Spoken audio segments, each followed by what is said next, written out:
los invito a votar por nosotros los cristianos. Marca Solo el León. Hazte un clic. Estamos en el canal de Hazte un clic. Estamos con los candidatos al Senado por el partido Colombia Justa Libres, un partido totalmente cristiano, 100% cristiano. Hoy vamos a resolver muchas dudas que nos cuestionamos a diario. ¿Debemos nosotros los cristianos participar en política? ¿Está bien que nosotros los cristianos mezclemos la religión con la política? Hoy vamos a resolver todas esas dudas con los candidatos al Senado, Edgar Palacio Mirraji, y tenemos también a Jorge Luis Maestre. Jorge Luis Maestre es ingeniero industrial, tiene una maestría en administración de negocios en la Universidad de Málaga, España, y el profesor Edgar Palacio Mirraji es teólogo con una especialización en Derechos Humanos en la Universidad de Santo Tomás, tiene una especialización en Estudios Políticos de la Universidad del Norte, tiene un doctorado en Ciencias Políticas en la Universidad del Zulia, tiene un PhD en Filosofía y Letras del Seminario Anglicano en Virginia, Estados Unidos, es miembro de la Sociedad Colombiana de Filosofía del Derecho y Filosofía Social, es doctor honoris causa en Humanidades del Law Hall Theological Seminary de Clearwater, Florida. Vicepresidente fundador del ICFES Juan Calvino Instituto Cristiano de Estudios Sociales, es profesor por más de 15 años de la Universidad del Magdalena, de la Universidad del Atlántico, de la Universidad de la Costa Cook y de la Universidad San Martín, también de la Universidad Autónoma del Caribe, ¿verdad, profesor? Así es. Ok. Bueno, hoy los tenemos aquí invitados al canal. Queremos resolver muchas dudas que nos estamos cuestionando hoy día nosotros los cristianos, y quiero aprovechar esta coyuntura con el canal para resolver todas estas dudas que de pronto nos estamos cuestionando muchos cristianos aquí en la ciudad de Barranquilla y pues en Colombia en general.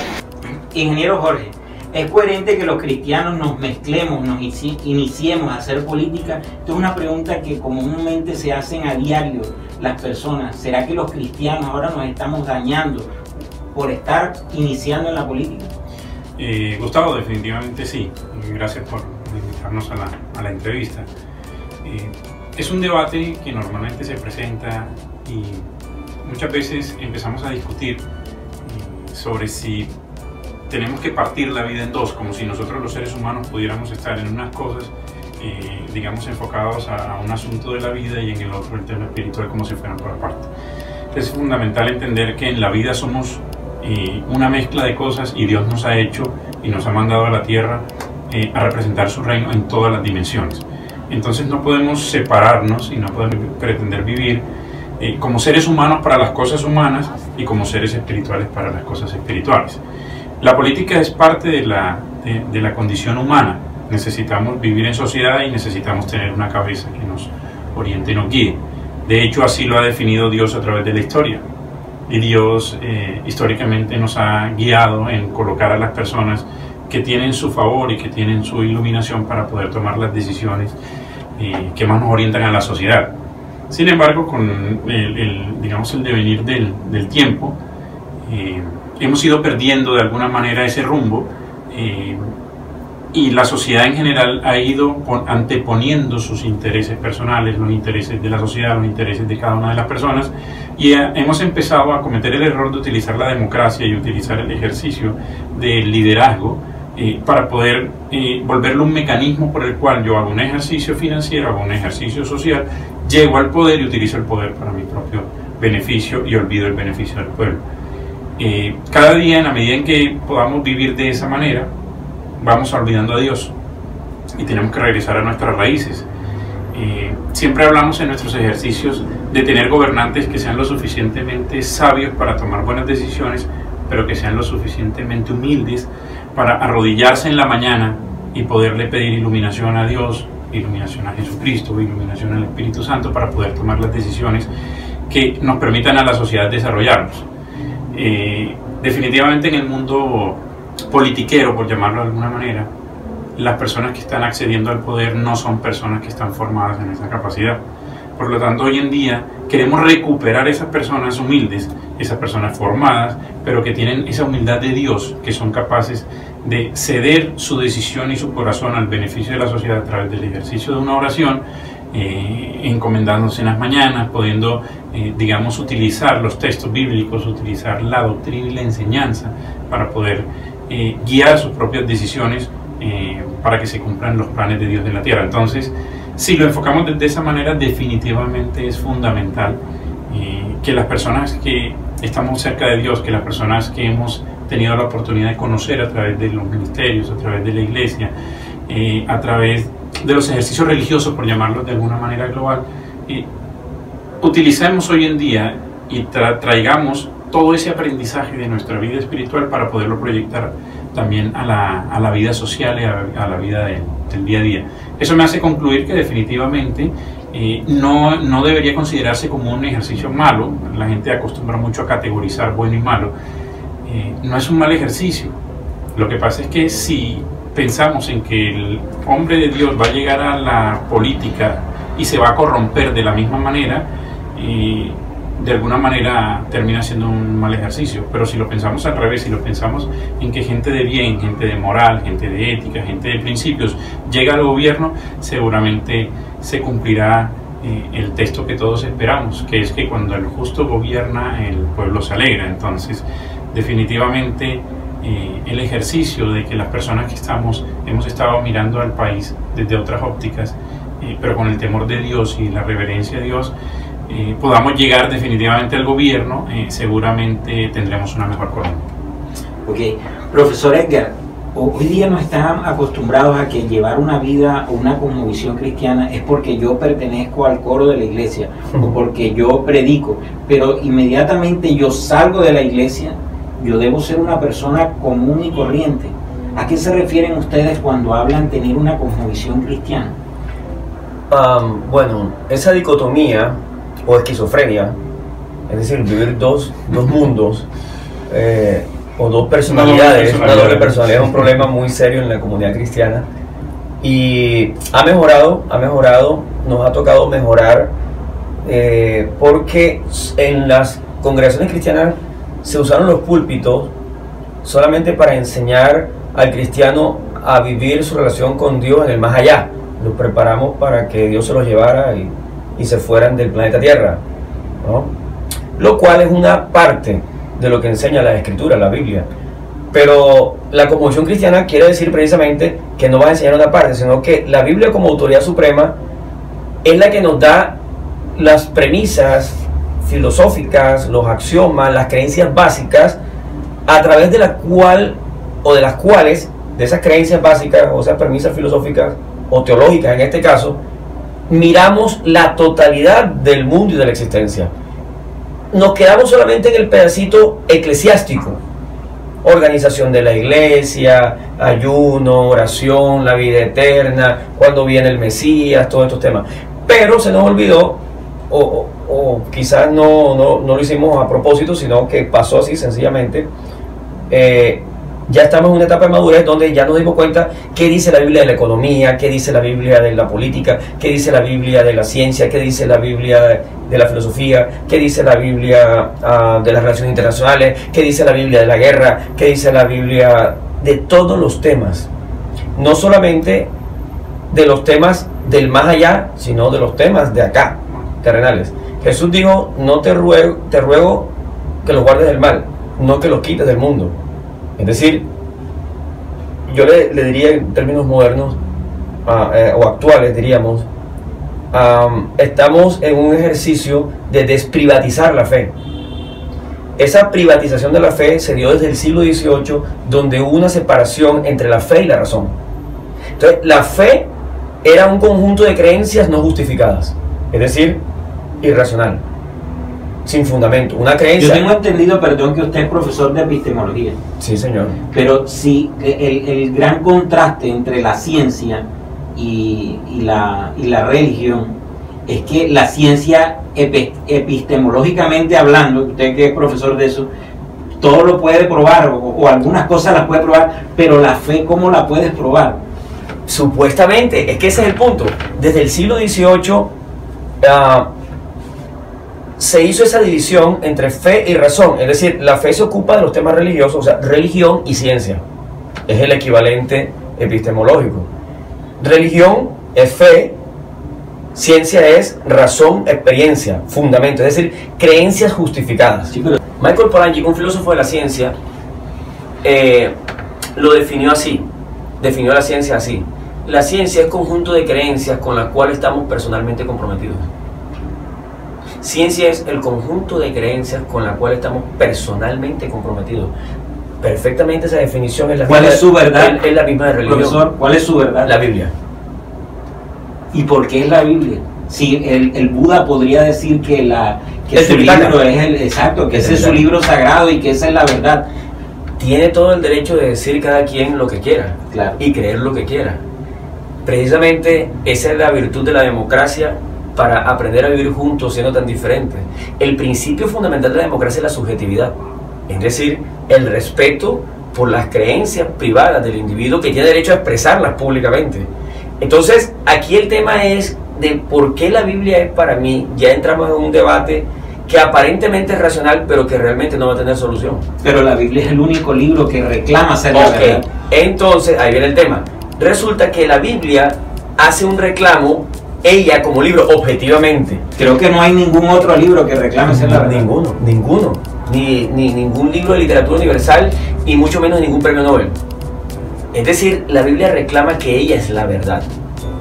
Ahora bien, la Biblia no es verdad porque yo lo crea, o 10.000 personas, o 1 millón de personas Pero crean la que Biblia dice, sea Dios veraz y todo hombre mentiroso. Correcto, claro que sí lo dice. Pero está claro, Gustavo, que la veracidad de la Biblia no es un tema que se pueda probar. Y tampoco es un tema que se pueda probar la veracidad del Corán o del Tripitaka de los budistas. El tema es si eso que dice la Biblia tiene un sustento que no es racional. Y eso suena raro, un sustento que no es racional. ¿En qué sentido es un sustento no racional? Que nosotros no podemos atribuir categorías subjetivas al texto. El Tripitaka no lo pide. El Tripitaka es lo que es, no porque lo reclame el libro, sino porque las personas llamadas budistas lo elevaron a esa categoría de su verdad. Es decir, ellos escogieron su verdad.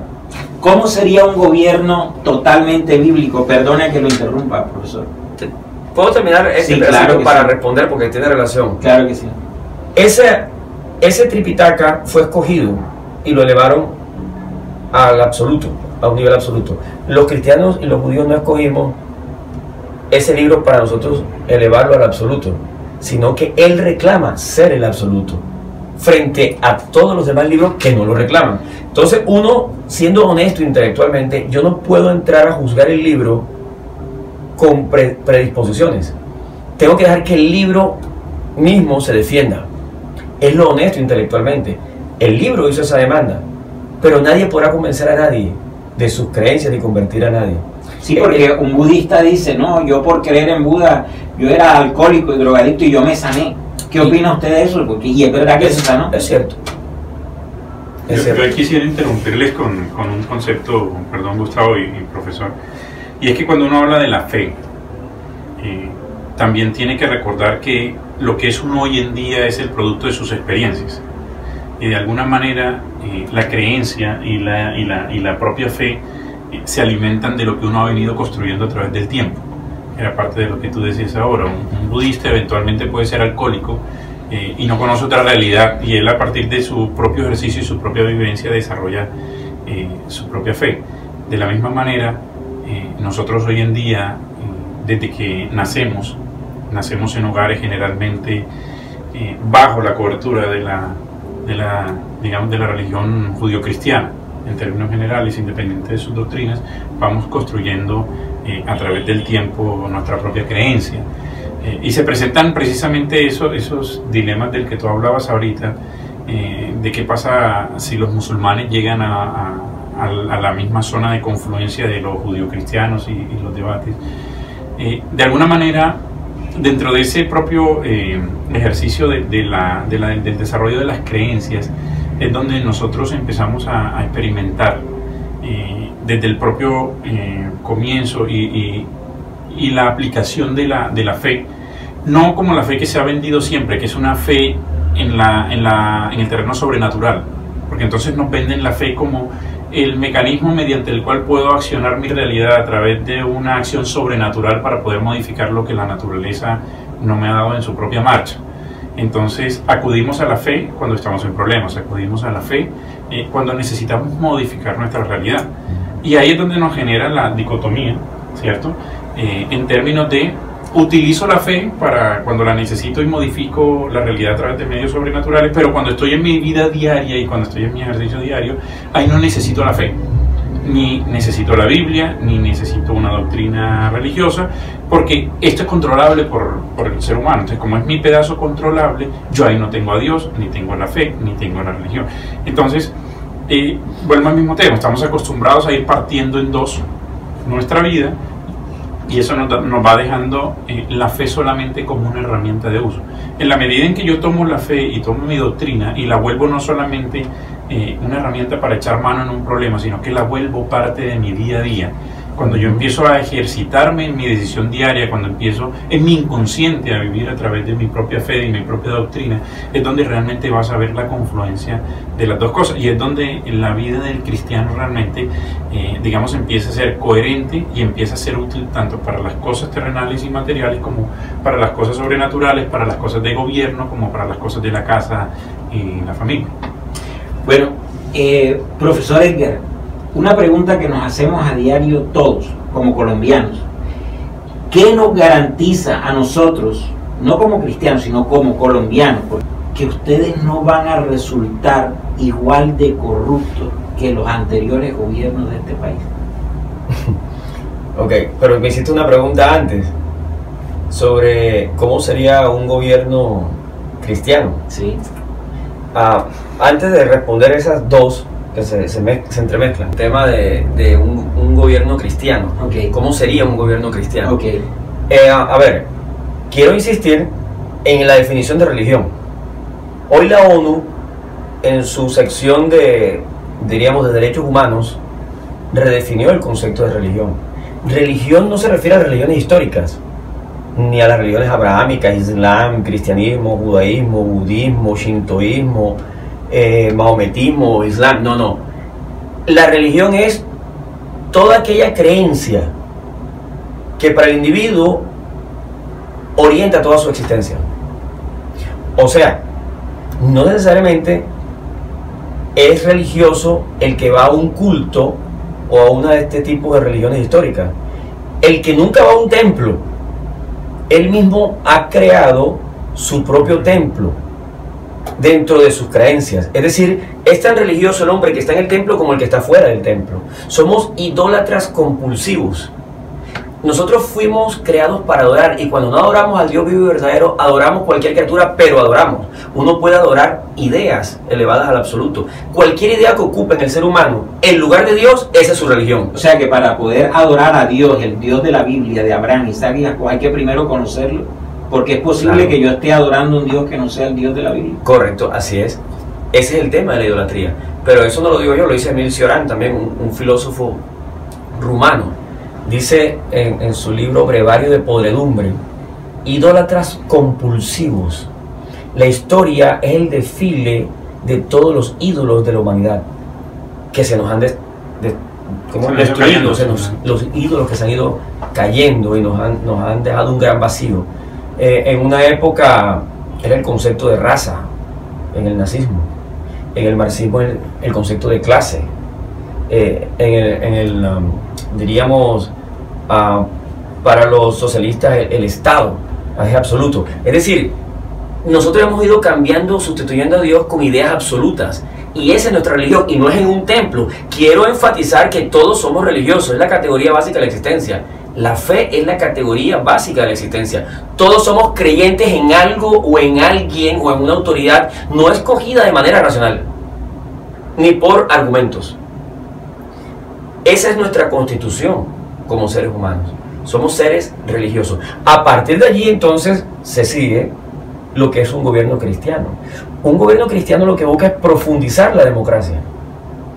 Y le pongo este ejemplo, Gustavo. Sí, pero no me ha respondido a la pregunta. Para allá voy. No me ha respondido porque somos diferentes. No, pues sí, ¿por qué ustedes nos garantizan, o qué nos garantiza a nosotros como colombianos, no como cristianos, que nos van a resultar de igual de corruptos que los demás gobiernos anteriores? Déjame ya avanzar un poquito, ya vamos a llegar ahí. Okay. Pero sigue el argumento. Todos somos religiosos. Es decir, todos tenemos creencias que orientan nuestra existencia. Y yo te dije que era la definición de la ONU. Sí. No era definición particular mía, es de un organismo internacional. La libertad religiosa no protege solamente libertad religiosas cúlticas, sino libertad de ideas y de opinión. Cualquier cosa que para mí esté al nivel de absoluto, ese es mi Dios y esa es mi religión. Aunque no esté en un templo, aunque esté en la casa, o esté en un río, o esté por allí caminando. Yo llevo mi religión y punto. Y el Estado político debe proteger al individuo, que tenga el derecho de creerlo, de vivir su propia existencia, de decir sus ideas en público o en privado, de publicarlas en cualquier medio que sea posible, por escrito, oral, estos medios, sin censura alguna. Incluso si se respetando, asocian varios que comparten y se asocian varios, perfecto, y que comparten esa misma fe, siempre con un límite. Mi derecho termina donde comienza el tuyo, y haya el respeto hacia las demás ideas y creencias. En este momento hay que tumbar la dicotomía religión y no religión. Es decir, los creyentes son los religiosos, o los religiosos son los creyentes y nosotros no somos creyentes. No existe. Para construir una sociedad tenemos que comenzar reconociendo, para construir una sociedad democrática y pluralista, tenemos que pasar a un concepto antropológico más amplio, donde la actitud religiosa nuestra, que no es el culto, sino es una de las formas básicas como nosotros nos relacionamos con el mundo, con el universo, con la naturaleza y con los demás. Es decir, a partir de nuestras creencias. Cuando uno reconoce eso, entonces nace un gobierno cristiano. El gobierno cristiano reconoce que todos tenemos la libertad de adorar a Dios, y es necesario en una sociedad pluralista que cada quien tenga la libertad de adorar a Dios como considere, o no adorar a ninguno. Es decir, el ateísmo es la religión de la increencia, es la fe en que no hay nada, que no existe ningún ser supremo, pero el ateísmo es una religión. Tan es así que en Colombia se han acogido y han exigido que se les trate como una religión, es decir, se acogen a la ley de libertad religiosa. Los ateos, en algunos artículos que he leído en la prensa y alguna vez en la revista Semana sacaron algo, ellos dijeron que ellos tenían derecho a la libertad de creencia. Es decir, ellos tienen la religión de la increencia, la no creencia. Ellos creen que no hay nada. Es decir, es la fe de la no fe. Suena un juego de palabras, pero no es un juego de palabras para enredar las cosas. Es simplemente una definición compleja, porque el ser humano es complejo. A partir de allí surge una sociedad pluralista. En Colombia hay libertad religiosa, pero hay que profundizar esa libertad religiosa. ¿Cómo se profundiza? Hay que redefinir el concepto de religión para que sean protegidas todas las creencias, venga donde venga su fuente. Libros sagrados, es tan sagrado en el Partido Liberal los escritos de Ezequiel Rojas, es tan sagrado en el Centro Democrático los escritos de Uribe, del presidente Uribe, que son su autoridad, su fuente ideológica, o los escritos de José Obdulio, como es autoridad en el partido naciente de la FARC, que ya existe, el marxismo-leninismo, es decir, las creencias de Carlos Marx son su autoridad, como son tan respetables las creencias del Partido Conservador, igual las creencias del Partido Colombia Justa Libres. No es que nosotros somos un partido religioso y ellos no. Todos somos, a partir de esta definición previa que hemos dado de religión, todos somos partidos que tenemos creencias y actuamos en el escenario democrático de acuerdo a nuestras creencias sobre el hombre, sobre la naturaleza, sobre cuándo comienza la vida, sobre el más allá, sobre el más acá, sobre la economía. Todo está basado en creencias. Y precisamente las creencias judeo-cristianas fueron las que generaron, ahora viene la respuesta, como consecuencia. Sí, porque todos la estamos esperando. ¿A qué se le llama mundo civilizado? Al mundo occidental judeocristiano. El mundo civilizado, que se volvió la norma en el mundo, es decir, por eso todo el mundo quiere parecerse a Noruega, a Suecia, a Estados Unidos, a Suiza, Finlandia, a Inglaterra. Todo el mundo busca el norte, hacia dónde va el desarrollo, hacia el mundo civilizado. Protestante, luterano. Correcto. Max Weber escribió la ética protestante y el espíritu del capitalismo. Fíjate que es la ética protestante, Alemania. Estábamos hablando de Alfonso López Michelsen en nuestro país. La estirpe calvinista de nuestras instituciones políticas. Yo tuve la oportunidad de estar en un foro que invitamos con el doctor Ricardo Arias Mora, a propósito, que es en un próximo, diríamos, no futuro inmediato, sino próximo momento, será nuestro candidato presidencial. Hicimos un foro cuando él era representante a la Cámara. Allí invitamos a Orlando Falborda, de origen presbiteriano, que hizo aportes a la sociología en Colombia. Invitamos al doctor Alfonso López Michelsen, un faro ideológico del Partido Liberal, a hablar precisamente sobre la relación entre la fe protestante y la democracia. Y él mismo dice en su libro, el López Michelsen, que no iba a una iglesia, pero que estudió en Inglaterra, un hombre culto, de origen alemán, protestante, Michelsen, su madre de fe luterana, logró entender.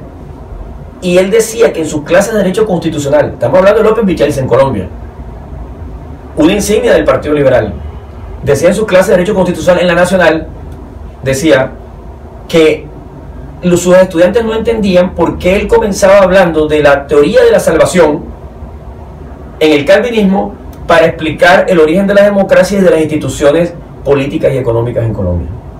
¿Cómo iniciaba él sus clases de Derecho Constitucional? Explicando las teorías de la salvación.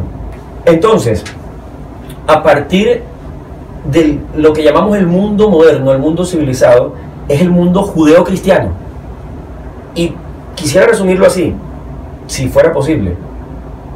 Lo que hace posible la civilización es un código, que la sociedad tenga un código moral, un código de ética. Si nosotros no tenemos un código moral en la sociedad que nos ponga límites y que nos diga que esto es bueno y esto es malo y hasta aquí se puede llegar, de aquí para allá no se puede, es retroceder a la barbarie. Y el único código moral que logró generar lo que hoy llamamos mundo civilizado son los valores judeocristianos que están en la Biblia. No te estoy hablando de mi fe, te estoy hablando de los hechos históricos, es decir, cómo está constituido el mundo hoy. Si usted piensa en desarrollo, usted piensa en países de origen cristiano, protestante, reconocido por Max Weber, reconocido por López Michelsen, reconocido por muchos economistas importantes, franceses, ingleses, alemanes, en fin. Hoy Trump y el vicepresidente Mike Pence encarnan Norteamérica, encarnan un país que, sin ser perfecto, es la primera potencia del mundo. Mire, esto no es un tema. Hoy la economía norteamericana es la primera economía del mundo. Y la crisis de la que venía se recuperó cuando ganó Trump. Es un hecho. Mire los indicadores internacionales. Hoy Estados Unidos es el primer productor de petróleo del mundo. Superó a Rusia. ¿Tendrá que ver eso con temas espirituales? Hago ya la pregunta abierta. El tema de Venezuela. ¿Qué tiene que ver la brujería cubana con la crisis económica de Venezuela? ¿Qué tiene que ver los temas espirituales para implantarlos en los billetes? ¿Eso no es una religión? ¿Por qué Chávez entendía que había una mezcla inseparable entre religión y política? Son inseparables. La religión es el fundamento de la política. Es al revés. La política no está separada de la religión. Nació en la religión. ¿Cree usted que la religión debería ser la autoridad sobre el gobierno? Depende de qué religión. La religión que produce libertad. La religión que produce estamos hablando de la religión cristiana. Sí, pero en el caso de la religión griega no produjo esa libertad ni produjo ese desarrollo. Profesor Edgar, hay una tendencia en América Latina a convertirse en comunista. Venezuela se volvió comunista, países como Bolivia, como Ecuador. Se podría decir que hoy día el mundo entero se está debatiendo entre dos judíos, Jesucristo y Marx. Bueno, ya tú lo dijiste. A ver, las ideas transforman la historia y la vida de las sociedades. Y las ideas tienen un origen. El tema es más de fondo sobre qué creen las sociedades, qué creen los individuos, las personas.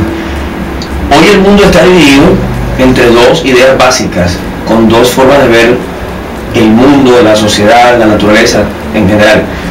Una es fundada en el concepto judeocristiano, es decir, lo que se llama la Biblia, que deriva de la Torá judía o de la Tanaj, es decir, todo el Antiguo Testamento que llama uno en la cristiandad.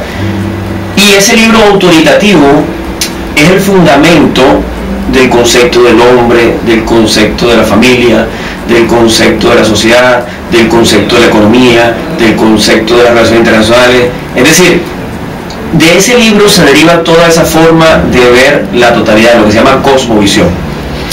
Ese judío es Jesucristo, conocido como el Mesías dentro de los primeros cristianos judíos.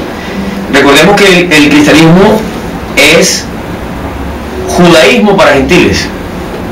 Okay. El apóstol Pablo era un judío que encontró a su Mesías en Jesús, el Cristo, el Mesías, y se lo exportó a los gentiles. Okay. O sea, la cosmovisión judeocristiana es completamente judía. Okay.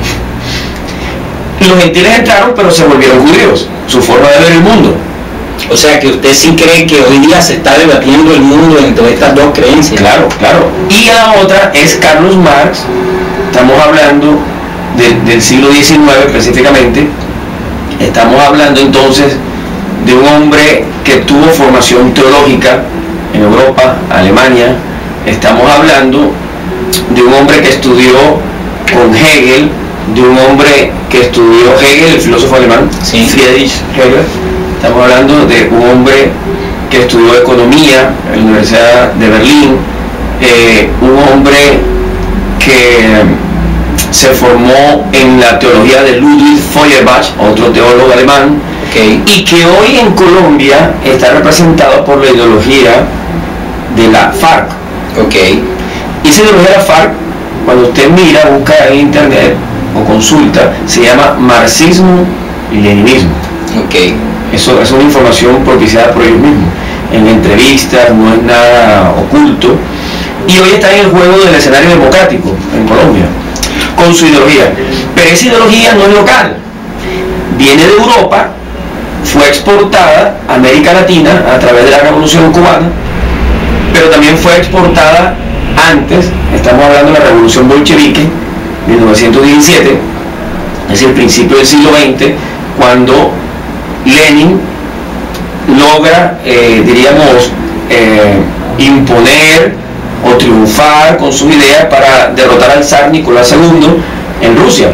Y surge entonces lo que se llama la ex Unión Soviética, o URSS, Unión de Repúblicas Socialistas Soviéticas, Okay. que ya hoy no existe porque se desmembró, pero básicamente estamos hablando entonces de un judío que llegó al ateísmo, un judío que se resintió con su Dios, un judío que negó sus orígenes, pero con su mentalidad brillante y con su nivel profundo del conocimiento de la economía y de la filosofía, pues hizo unos planteamientos que se volvió una cosmovisión, y eso caló en esta región del planeta. Entonces, hoy siguen vigentes esos modelos de sociedad y de Estado. Okay. Hoy día se están estableciendo en el mundo gobiernos cristianos. Guatemala eligió presidente cristiano, Haití acaba de elegir presidente cristiano, Costa Rica está a punto de elegir su presidente cristiano, ya se va para la segunda vuelta. Vemos países como Alemania, que hoy día son un modelo económico de la Unión Europea, pero nos decía la canciller alemana Angela Merkel, Europa debe volver a su creencia religiosa, que las personas deben de regresar a las iglesias para que Europa pueda recuperar su identidad. ¿Sí? ¿Usted qué opina de esto? Bueno, ella lo dice en el contexto del terrorismo islámico internacional. Ella entiende. Es más, ella dice que eso es una manera de acabar con el terrorismo. Por supuesto, es la respuesta. Entonces la pregunta es, en Colombia, nosotros los colombianos, recuperando nuestra identidad cristiana dentro del gobierno, podemos acabar el terrorismo igual que lo quiere hacer Angela Merkel en Europa? No, son dos contextos distintos, pero están conectados. ¿Ok? Son distintos, pero tienen relación. Entonces vamos a aclarar. Europa, Alemania. En Alemania se dio la reforma protestante, siglo XVI, Martín Lutero. Alemania es el corazón y el motor económico de Europa. Alemania entendió, en el caso de la canciller Angela Merkel, Alemania padeció la dictadura nazi. Entonces, Alemania ha hecho una reflexión filosófica sobre sus orígenes, su identidad, su destino. Y Angela Merkel recoge precisamente su identidad. Ella dice, nosotros somos una cultura occidental judeocristiana. El vacío que dejó en la juventud el proceso de secularización, es decir, de la pérdida gradual de la influencia de la fe en la sociedad y en los individuos, ha dejado un vacío espiritual. Ese vacío espiritual está siendo llenado con religiones orientales, y en este caso específico en Europa, con el Islam. De hecho, los atentados que han habido en Inglaterra, en Alemania, en Francia, son jóvenes que han hecho contacto o se han convertido, pero vienen de una cultura judeocristiana, por la vía luterana, por la vía anglicana, porque son las vertientes teológicas de Europa. Alemania es luterana, Inglaterra es anglicana, Suiza es reformada, Escocia es presbiteriana. Es decir, Europa es hoy una cultura judeocristiana, pero en su vertiente protestante, del protestantismo del siglo XVI. Eso configuró el mundo moderno desde el siglo XVI, XVII, XVIII. Entonces, Angela Merkel, haciendo su lectura como canciller, entiende que hay que volver a la identidad, porque precisamente sus jóvenes están siendo reclutados por otro tipo de fe, la islámica en este caso, que lo ha llevado en sus convicciones, diríamos, teológicas como fundamento, pero ideológicas, políticamente, a cometer actos terroristas. Entonces, ¿cómo se bloquea eso? Si las personas europeas vuelven a sus iglesias, a su identidad, tienen una causa por la cual vivir y morir. Y ya ese vacío no se va a encontrar en su juventud, que está siendo reclutada por grupos islámicos extremistas. Profesor, ¿creería usted que si la cultura islámica o la religión islámica nos llegase a nosotros a ahogar como cultura occidental cristiana, usted creería que lo que dice el profesor Samuel Huntington, que es judío de la civilización? Exacto, el profesor Samuel Huntington, que es judío, él es profesor de Harvard, ¿usted creería que lo que él dice en su libro El choque de las civilizaciones, usted creería que este choque de ideologías occidental, oriental, sería la causa de la Tercera Guerra Mundial? Creo que sí.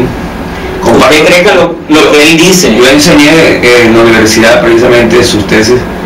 Es cierto, en este momento hay un factor con Jerusalén, hay un detonante. El traslado del presidente Trump de la embajada de Estados Unidos por eso precisamente te lo estoy preguntando, a Jerusalén, reconociendo a Jerusalén como la capital. Eso es un hecho histórico reconocido por los mismos históricos, pero es un hecho histórico que era impensable, precisamente porque es muy volátil la situación en el Medio Oriente, en el Cercano Oriente específicamente. Hay el Lejano Oriente y el Cercano Oriente. En el Medio Oriente, el cercano, es muy volátil, porque todos los grupos que convergen allí, que son de origen religioso, teológicos, son conflictos teológicos que tienen, digamos, efectos políticos y territoriales. Entonces hay muchos grupos extremistas que están allí, que tienen unas posiciones, y Trump lo que hace es darles como la causa por la cual ellos se movilizarían para atacar a Israel. Sí, porque el gobierno de Trump hoy día es netamente cristiano. Sí, correcto. Ellos incluso están dando seminarios teológicos dentro del gobierno de los Estados Unidos, y ya lo han replicado en más de 95 estados. Eso es cierto. Uno podría mirarlo desde el punto de vista teológico, pero también desde el punto de vista político o desde la filosofía de la historia. ¿Qué pasa? Que podemos mirarlo desde varios puntos de vista, uno teológico, otro político, o desde la filosofía de la historia. En este momento, desde la versión nuestra como cristianos, es que estamos en los finales de los tiempos, o sea, el fin del fin. Y nos falta la última gran guerra escatológica, el Armagedón. Y una de las señales escatológicas es que cuando veas a Jerusalén rodeada de los ejércitos enemigos para destruirla, aparece el Mesías. Okay. Por segunda vez. Eso es una de las señales. Esa es una de las señales, la señal escatológica. Okay. Porque cuando aparece el Mesías, para salvar a Jerusalén. Jerusalén es Sión. Y Sión es Dios en la tierra. Es lo que quedó del tabernáculo. Por eso el sueño del judío es Sión. El núcleo de todo el pensamiento judío escatológico es la esperanza mesiánica de que el Mesías, valga la redundancia, libere a Jerusalén. Entonces, ese es el núcleo del Estado israelí. Ahora bien, en el caso de Colombia, nosotros no somos Jerusalén ni estamos en la posición del Estado de Israel. Pero, como la escatología es una filosofía de la historia que abarca todos los procesos geopolíticos internacionales, o sea, toda la tierra, no podemos salirnos de ese contexto internacional. Cuando esa guerra se dé, nosotros vamos a tener que tomar una posición como país. Si estamos con Rusia o estamos con Estados Unidos. Realmente el mundo bipolar no se ha acabado. Rusia sigue teniendo influencia en el mundo geopolítico. Si hay un mundo bipolar. Comenzamos la entrevista diciendo que sí, habían dos judíos. Sí, el mundo está dividido entre dos judíos, Carlos Marx y Jesús o Jesucristo. ¿Usted qué escogió, profesor? Jesucristo, por supuesto. No hay duda alguna. Entonces, ¿qué pasa? Que Colombia hoy está reflejando un momento escatológico o de la filosofía de la historia judeo-cristiana. Ese pedacito se está dando en Colombia. Hoy la comunidad cristiana y América Latina se debate entre esos dos judíos. Okay. Movimiento bolivariano es Marx. El Senado de grupo significativo de Ciudadanos Colombia busca libre por el departamento del Cesar. El teólogo, orgulloso y politólogo y profesor universitario. Bienvenido, candidato. Gracias a ustedes por esta oportunidad que nos dan en la democracia colombiana. Un saludo a todos los que nos escuchan, soy Edgar Palacio, hijo del Cesar por adopción, pero también de ascendencia cesarense, específicamente de Orellana. Represento a la comunidad cristiana de Colombia en general y particularmente a la comunidad cristiana del Cesar en el grupo significativo de Ciudadanos Libres, es decir, somos el único partido junto con la FARC nuevo en el escenario de la democracia colombiana. Así que hay una gran oportunidad allí de conocer nuestras propuestas, que son específicamente 5. Una Colombia que defiende la libertad religiosa, libertad de ideas en general, no solamente la religiosa, las ideas, la de conciencia, que es un llamado a una Colombia con Dios. Una Colombia familia, defenderemos la familia tal cual está en el artículo 42 de la Constitución. Defenderemos el campo, importante para el desarrollo del país. Defenderemos la educación y defenderemos los temas sociales del país. Salud, vivienda, todo lo que lo complete la educación. Damos entonces inicio al Partido Colombia Justa Libres. No es que los jóvenes sean el futuro de Colombia, los jóvenes son el presente de Colombia. Tan grave es el asunto que la población nuestra está envejeciendo y tenemos poca juventud.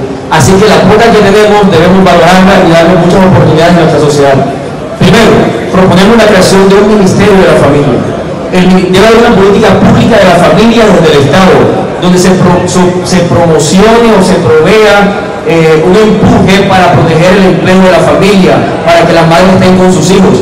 Yo creo que es mejor nos sale más económico que aumentar el pie de fuerza, que el gasto público se aumente por el tema social, invertir específicamente en que los hijos tengan familia, tengan sus padres juntos allí. Eso va a disminuir seguramente el riesgo de consumo de psicoactivos. Eso seguramente va a crear personas con unas personalidades, valga la redundancia, sólidas, estables emocionalmente, que no les va a llevar a otros destinos.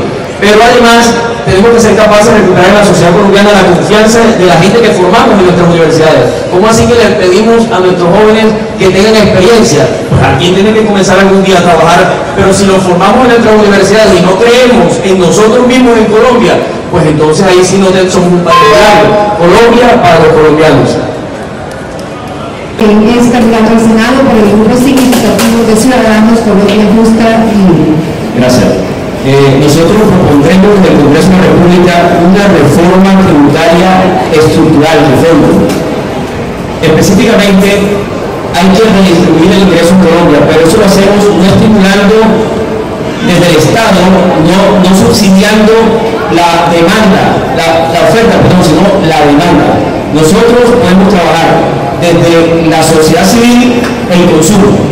Por ejemplo, si bajamos los impuestos, hacemos un consenso con los empresarios, bajamos los impuestos, tendremos mejores salarios, tenemos aumento de empleo, aumenta el consumo, lo que perdemos en el recaudo de la reforma tributaria lo recuperamos, por supuesto, perdón, en tributos e impuestos lo recuperamos con base en el consumo, es decir, lo que estaba comentando nuestro compañero acá, es decir, cuando la gente consume, se mueve la economía, se mueve el comercio. Pero no creo que sea un tema de cambiar el modelo del país, el modelo económico de desarrollo. El capitalismo está funcionando perfectamente. Lo que pasa es que lo que se llama el desarrollo del mercado, donde el Estado supuestamente va a intervenir, hay que mirar dónde trazamos la línea para hacer esa reforma estructural.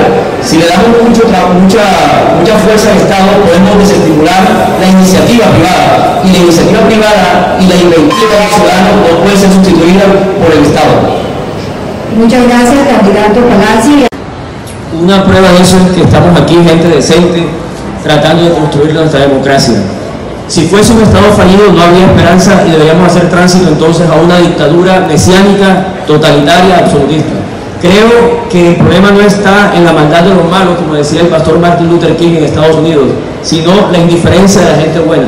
En la medida que los que tenemos un liderazgo nacional seamos capaces de dar un buen ejemplo y no ser precisamente el objetivo de la burla y del desprecio y de la falta de credibilidad de los ciudadanos en Colombia, en esa medida comenzamos a movilizar nuestra democracia con la participación ciudadana.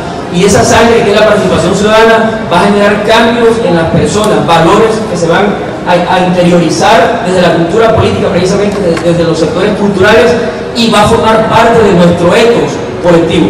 En esa medida, nosotros nos estamos jugando hoy un papel importante.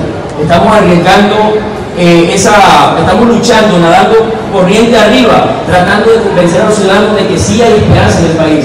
Si somos un Estado fallido, significa entonces que nuestros jóvenes no tienen esperanza.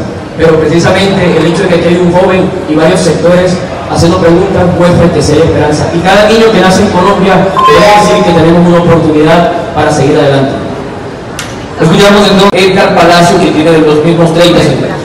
Gracias. Les invitamos a votar por nuestro partido Colombia Justa Libres. Miren, en Colombia somos más la gente decente que los malos.